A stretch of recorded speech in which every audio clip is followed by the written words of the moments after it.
नमस्कार मुंबई बंधू भगिनींनो, आपण अर्णवला गमावलेला आहे आणि का गमावलेला आहे त्याचा विचार करण्यासारखी गोष्ट आहे म्हणून मी तुमच्याशी आज बोलतोय. मुंबईची लोकल कोट्यावधी लोकांना ने आण करणारी आणि त्याच्यातच आपला 19 वर्षाचा अर्णव कसं झालं, काय झालं हे तुम्हाला सगळ्यांना माहिती आहे. पण याच्या मागचा एक संदेश आहे.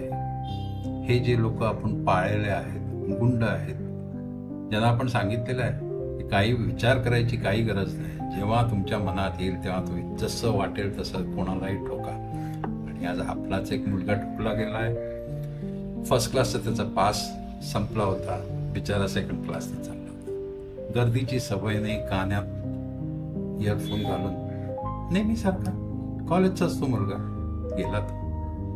पण कुठे कोणाला तरी धक्का लागला तसं त्याला तो म्हणाला, बाबा थोडंसं बाजूला हो, आगे बढो. एवढंच फक्त, बाजूला हो आणि आगे बढो, बाजू में हो जाओ, एवढंच काहीतरी म्हणाला असेल. याच्यावरती कोणी काही सांगितलेलं नाहीये.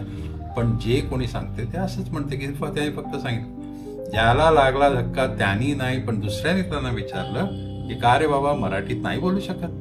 तो म्हणतो नाही, आती है मराठी बट मुंह से निकल गया. का? तुला मराठीचा त्रास आहे? कसला त्रास? का त्रास? हे पकडलं आणि मारामारी केली, झोंबाझोंबी, कॉलरला हात लावला, थोबाडीत पण मारलं. बिचारा 19 वर्षाचा, अजून स्वप्नच बघत होता तो. पडली त्याला.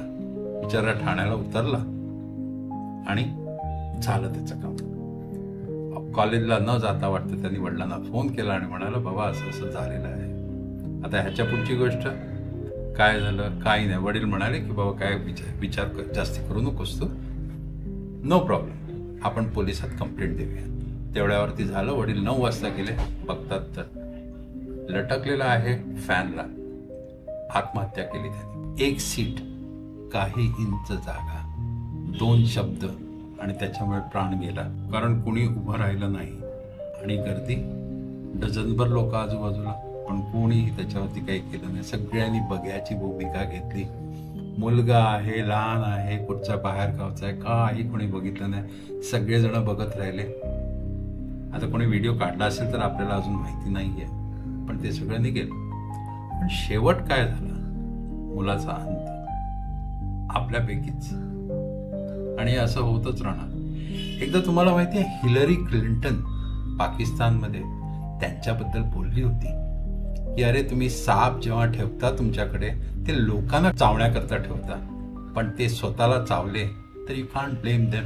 हे हिलरी क्लिंटन पाकिस्तानच्या बाबतीत म्हटले. आता तुम्ही विचार करा, हे आपल्या बाबतीत नक्कीच झालेलं आहे. आपलीच लोक आपल्याच लोकांना सांगतात की अरे बाबा काय हरकत नाही, समोरच्या ज्या थोबाडीत रंगवा, हे करा ते करा.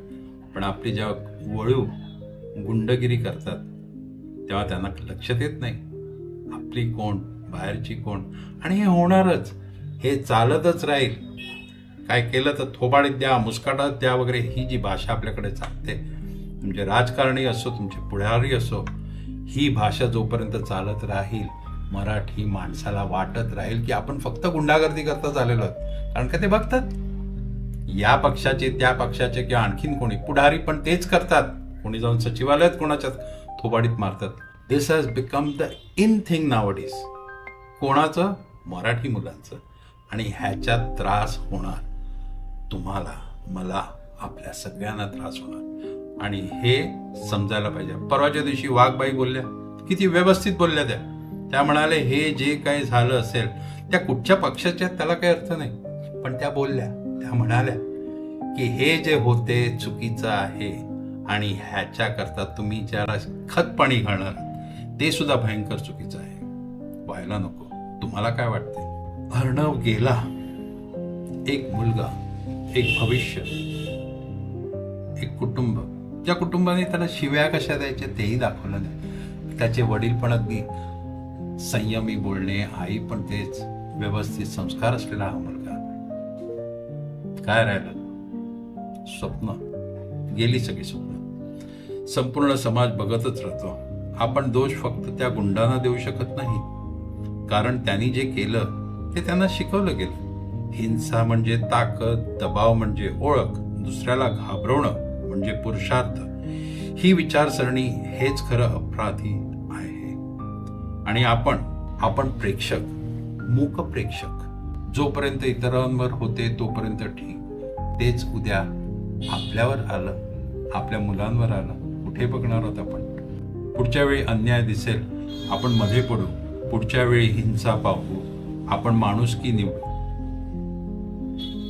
अर्णवचं नाव विसरू नये, त्याचा मृत्यू निष्फळ होऊ नये, त्याच्यासाठी आपण बदलले पाहिजे. सायलेन्स ही शांती नाही, आपण बदलायला पाहिजे. विचार करा याच्यावरती. पुढचा अर्णव यायच्या अगोदर आपण सगळ्यावरती विचार करायला पाहिजे. जय हिंद, जय महाराष्ट्र.